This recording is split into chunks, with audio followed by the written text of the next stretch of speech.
we all come from different modalities, right? But we have different levels of nutrition education. In that aspect, I feel that we do need this partnership. We do need that collaboration. We do need that interdisciplinary care. Like you said, everything is nutrient dependent. Yes. Our cells, we're only alive because our cells are alive and we have to feed them. Yeah. And if you're going to use a medication, guess what? Healing from orthopedic surgery is a nutrient dependent event. Right. So it's not an either or. There is no either or without nutrition.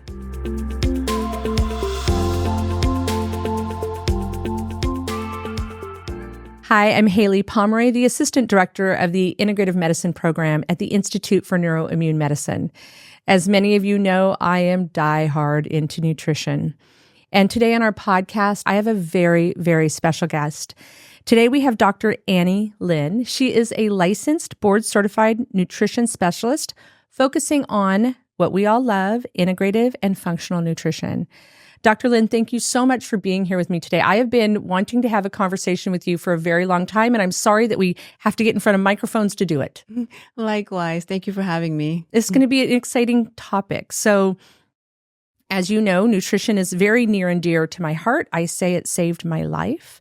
It also helped me heal to the point of not needing to be on anti-rejection medication and prednisone. And so for me, food is not kind of like medicine. Food is medicine. And in our clinic, we see it as one of our first lines of defense when people are dealing with chronic disease. So I'd love to know, how did you get into this industry? What fueled your passion to focus so much on nutrients?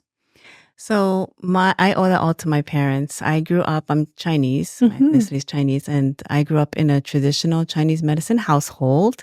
So I kind of was brought up with the concept of food as medicine from a very young age. Yeah. When I was going to college, I wanted to go into nutrition, but I wasn't exactly thrilled with the way that nutrition was being practiced at the time. Right. I took a different route. Years later, I circled back around. To make a long story short, my husband was very ill. He had a chronic liver disease. He was on the liver transplant waiting list, a slew of medications, and he finally got his liver, but he had cardiac arrest twice during the operation. And when he came home, he was still immobile, lost his memory, lost his mobility. And I just said, you know what? Many people are still waiting for this organ that you graciously have, this wonderful gift. It's time to nurture that gift. Wow. So I circled back to my first love of nutrition and I started researching. I started asking my mom questions. I got in contact with practitioners and I found functional medicine. So I said, well, now they have a name for what I grew up on. Yes, exactly. That's so funny. That's such an amazing story. I did not know that. Yeah, so it was a very personal journey. And like your story, nutrition saved my husband. It got him off of many medications. Right. His memory cleared up, his mobility came back. And when he started, the icing on the cake is when he started noticing the difference, he fell in love with nutrition. So now he's always talking about nutrition. That's so exciting. It's just amazing because I always say I'm not lucky. I didn't have a health victory because I'm lucky. I had a health victory because I leaned into something that has been proven for centuries. Right. So my mom, I didn't know if you know this, has her PhD in traditional Chinese medicine. She taught in Beijing, and spent quite a bit of time in China. My niece is fluent in Chinese, and I grew up also with that, that belief and that background, and it kept me. I was diagnosed with an autoimmune disorder at 19, and it kept me really healthy for a long time until I, was in college. I had gotten into vet school, and I was under so much stress. And my immune system just tanked. And so I said, okay, 60 to 80 milligrams of prednisone sounded actually like a relief, something that I could escape all the effort that I had to make to keep myself healthy. And then Imurin and Cellcept, those were medications that got me immune suppressed enough to kind of get out of crisis. And then I went, this is no way to live. Like, I don't know how to live like this. Right. I can barely survive like it. So, wow, I didn't know that. That's really cool. And thank you for sharing that with everybody. And I know you have to go pick him up for an event. So obviously he's doing pretty good, right? Yeah, he's doing great right now. That's exciting. Wow. Thankfully. Hey guys, it's Haylie again. Right about now, you might have questions that pertain to you and only to you. Let's continue the conversation. Go to HayliePomroy.com/member and get a free 30-day trial of my membership community. You're going to love this place. Post your questions, ask your questions, grab some downloads, and let's get you the help you deserve. You also said something that's interesting, which is, there's terms like integrative medicine or functional medicine. We have always also incorporated a lot of Native American in our family culture, being from that culture, and it's just so traditional, right, and been around for so long. I do love that it's getting integrated into what became a divide somewhere in medicine, and I'm not really sure where, between, pharmacology and nutraceuticals and food, right? So it's exciting to see that. So I want to, our community gets to ask questions and comments, and so a lot of, you and I could probably talk for 42 episodes at least, but I want to focus a little bit on the nutritional impact, specifically on inflammation right now.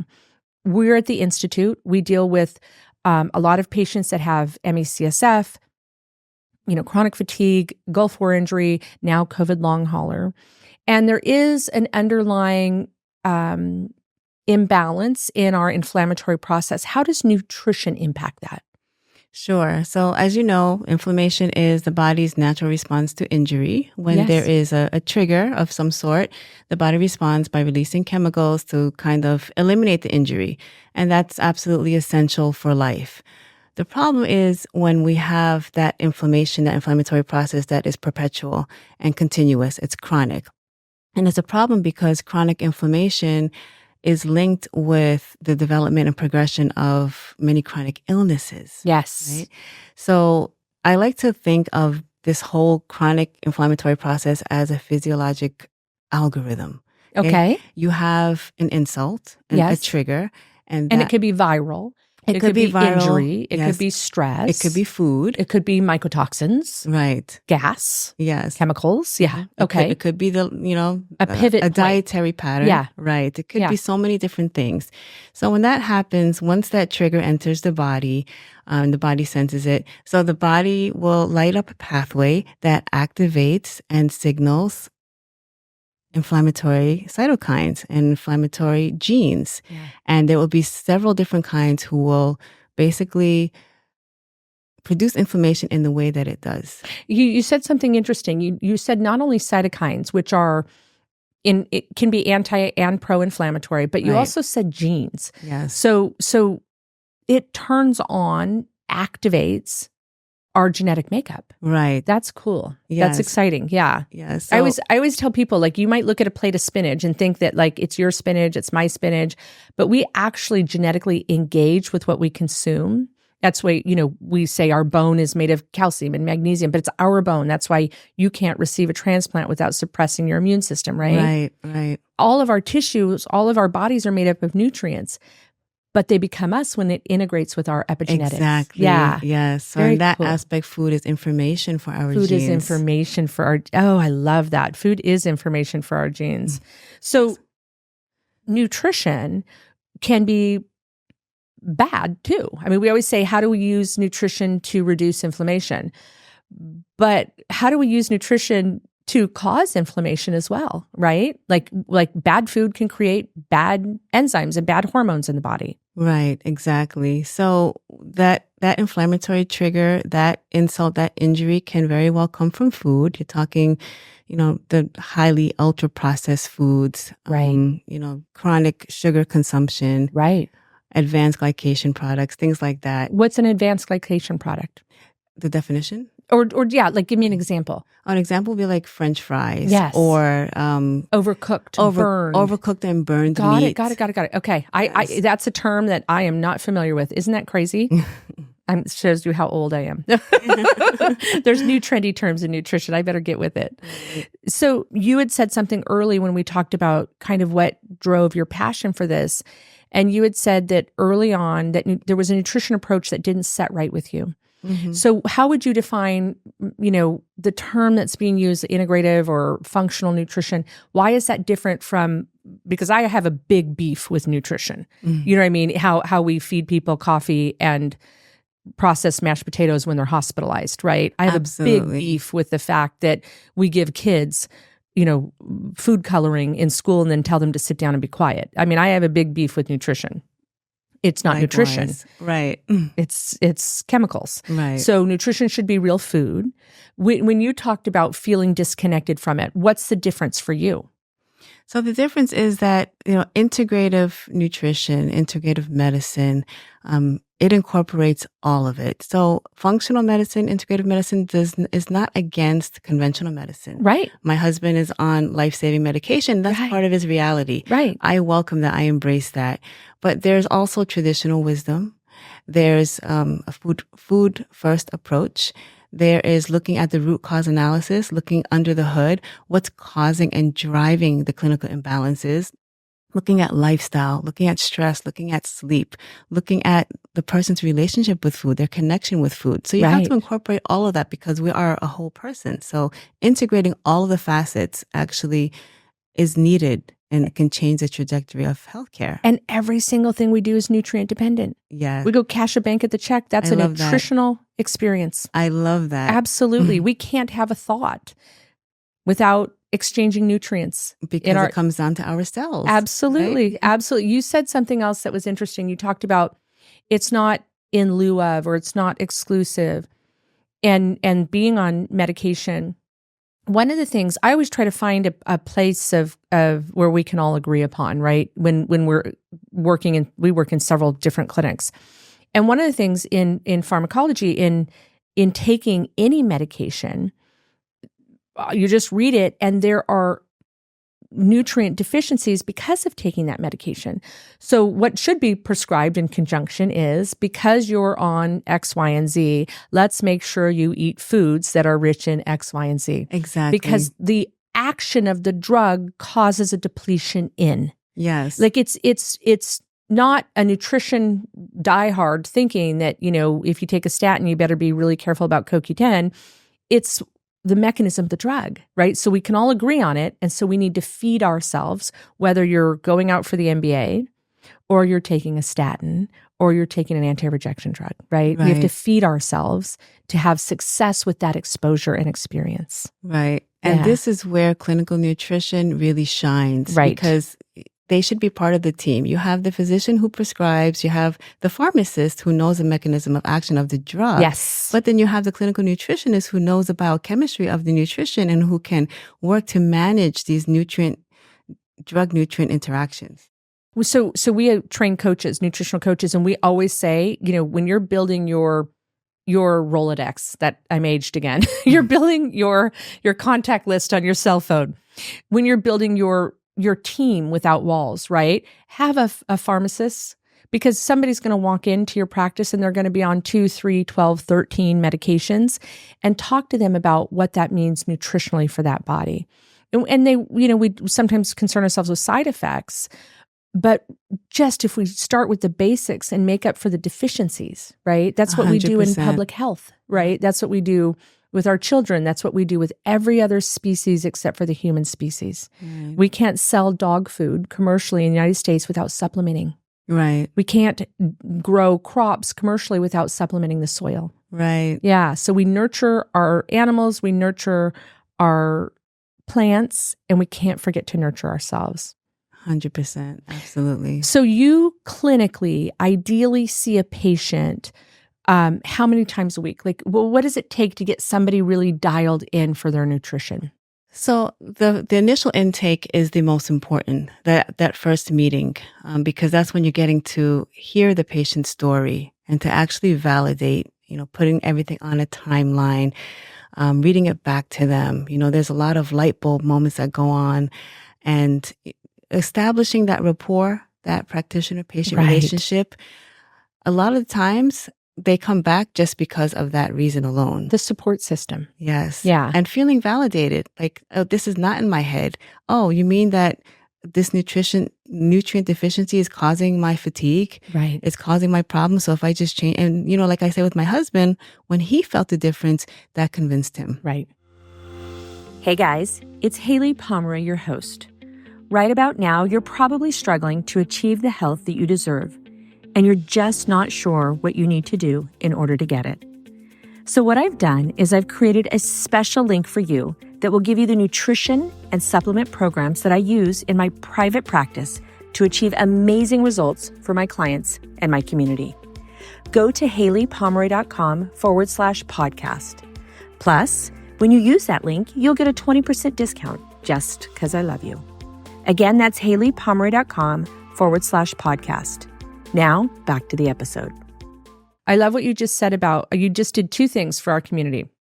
One, you put them in a consumer mindset where if they see any practitioner, whether it's an oral surgeon, a neurosurgeon, a nutritionist, an acupuncturist, that they need to feel validated and they need to feel rapport. Right. Because we can't forget that they're receiving care and that they're the consumer of that care, which means the care is only right if it's right for them. Exactly. I love that. I really appreciate you giving us all kind of that permission as the patient, right? Yes, and as the consumer. Exactly. And I also feel like when a person comes to you because they have a need, they're vulnerable. Yeah. That's a great honor. Yeah. You have to honor that. And if I can't help you, then I'm going to refer out, but Right. I'm going to respect that. Right. Ooh, I love that. Yeah. And that goes to feeding people, right? It's a love language for me, for sure. I know that you are very into the culinary spices. I have 2 cookbooks. New York Times was fortunate enough, right, to be on the list with the cookbooks as well. Nice. But it's the language, it's a love language for me. Like to feed somebody, I don't just think like I'm making them full. I think of it as nourishment. Yeah. Talk to me about the power of culinary spices, of food as medicine. Oh, I can go on and on. I know. We need to do more of this. Yeah, so culinary spices. Can you tell we love the subject? Culinary spices, first, there's a wide array of colors, of textures, of flavors. It's just beautiful to look at. I adore food because it's beautiful. Right. And it feels differently. It grows in different ways. It has different needs.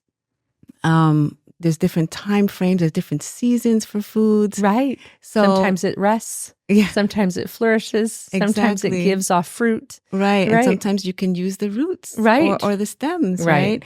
Yeah. Or you can dry them and use the spices. So, and they add so much different flavors that can accent a person's culture.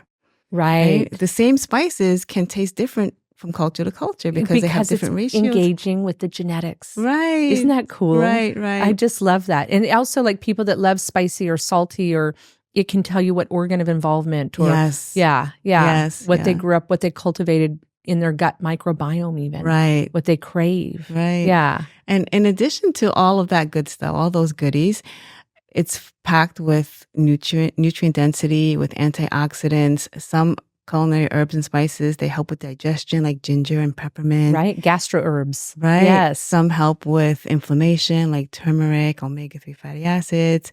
Some help with blood sugar management, like cinnamon. I mean, it goes on and on and on. Right. Basil, you have thyme, you have cayenne pepper even. Right. Yeah. Absolutely. It's exciting. So when you are working, like I try to, being in practice for 30 years, I try to remember many moons ago when I used to literally have to kick down doors to get an integrative conversation about a high-risk pregnancy, a gestational diabetic patient that was with a perinatologist that I wanted to address their diet, right? Outside, I mean, the most high-risk brittle diabetic you could be talking about. We've got 2 lives that we're talking about, risking. Right. To now where, I'm a little bit I don't want to say spoiled, but in our institute, we embrace nutrition so strongly. Our hematologists, our immunologists, our neurologists, our nurse practitioners, our geneticists, they're like nutrition, nutrition, nutrition. How do you help a patient have communication, effective communication with their practitioner? How do you help that integration when there's maybe a divide? I'm sorry. So how do you integrate with other doctors? Like if someone's going back to see their doctor, I'm going to give you an example. Their doctor said, I want you to go on statin drugs, or I want you to go on diabetic medication, but they didn't address nutrition at all. They land in your office and you come back and say, hey, let's do some nutritional approaches. How do you help them communicate with their practitioner that they want to utilize nutrition as well? Okay, so I do bring up the power of nutrition. Yeah. And most of the time, the patients are on board. They understand, they want it. But, we all come from different modalities. Right. But we have different levels of nutrition education. Yes. So in course. that aspect, I feel that we do need this partnership. We do need that collaboration. We do need that interdisciplinary care. The physician might not always be receptive, which is why I'm so happy to know that the INIM Institute, they're all on board. They're cutting edge. Yes. Because, if you think about it, like you said, everything is nutrient dependent. Yes. Our cells, we're only alive because our cells are alive and we have to feed them. Yeah. And if you're going to use a medication, guess what? Healing from orthopedic surgery is a nutrient dependent event. Right. So it's not an either or. There is no either or without nutrition. There is no life without nutrition. Exactly. There's no life without nutrition. And being able to take food from the outside world and bring it into our body is nothing short of a miracle. Yes. How it assimilates into human tissue is a miracle. And how it assimilates into our tissue. Mine, only mine. Right, yeah, exactly. I always think that just blows my mind. Yes. My kids are, as you can imagine, we talked about nutrition a lot, growing up. One of the other things that I love to do is I love to negotiate with the docs. As I say, okay, if you don't want to talk about nutrition, what would it take for, let's say they're on metformin or something, and the patient says, I'd really like to try to lose weight or heal my body or repair my metabolism. It's early on in the process. Maybe my hemoglobin A1C's, just starting to spike up. I always ask the doc, what would the numbers need to be for you to be okay with not prescribing? Where would we all be in a happy place? And we set those goals and we set those targets, and then we feed for performance, just like I do if someone's in the NFL. I go for a cholesterol level. I go for a hemoglobin A1C. I go for cytokines just as I would for a 3-point basket. Or, I love that approach. Performance eating. It's a little aggressive, and that's what's needed. Yeah. Because we are living in an epidemic of chronic illnesses. And chronic medications. Right. And that's fine. Thank God they're there. Right. But we want to use the most powerful as infrequently and body specific and maybe never, but none of us are deficient in them. Right. But we end up in crisis and need that intervention. Right. And then there's lack of follow-up. Yes. And so how can we feed for performance? That's what I say. I want you to ace your tests. I want you to ace your labs. I want you to ace your energy level. I love that. Yeah. It's cool. Well, I would like to talk more and more about nutrition with you. There's some really big topics that our community is kind of pulling together. So can I please have you back? Sure. Okay. I would love to. Great. So I'm going to let our community decide some of the topics that you and I can tackle. I'd love to do things like blood sugar, gut biome. We can probably go deeper into inflammation, but also maybe we could play a little bit with some culinary spices that are really targeted towards some of the things that people are struggling with right now. Love it. Absolutely. Okay. I'd be happy to. Thank you so much for coming. And your story's so inspirational to me. And please tell your husband I'm glad that I have a health victory individual to share the power of nutrition with. And congratulations to you both. Thank you so much. He'd love to meet you too. I'd love to. Two heroes. Let's do it. Thank you for coming. We'll see you again soon. Thank you.